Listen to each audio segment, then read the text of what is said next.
तो देखो से ड्रिप इरिगेशन होते सुंदर भाव में ड्रिप कराई सब आलू लगी आलू गछ लगी गोटे ड्रिप इरिगेशन द्वारा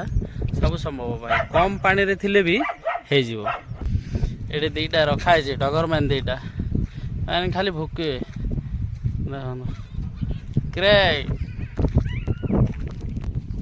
लेंबू गोटे गोटे जगह लगाई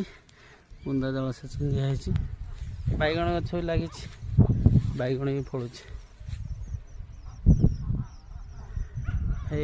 बहुत सुंदर है बैगण भी आम ड्रिप जहाँ करूँ बैगण बिकिक पैसा बाहरी पड़ा आमर तो आप एमती जब करने चाहते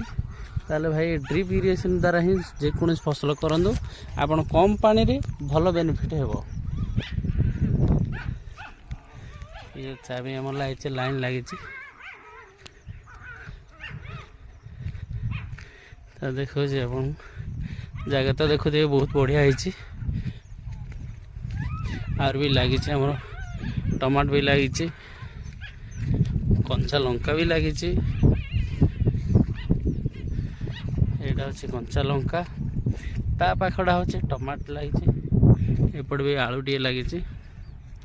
तो ड्रिप इरिगेशन आम फिल्टर सैंड फिल्टर लगी हाइड्रोसिन लगी स्क्रीन फिल्टर लगी सब जिन लगी तो खायापी शाग भी पड़ी आमर ये रंग खोसाटा देखुए बैगण तले भी पड़ी लगे तो भाई देखिए आपन को टे तो ड्रिप इरिगेशन द्वारा ही आप फसल करूँ भल अमल पातु रोचे जय जगन्नाथ।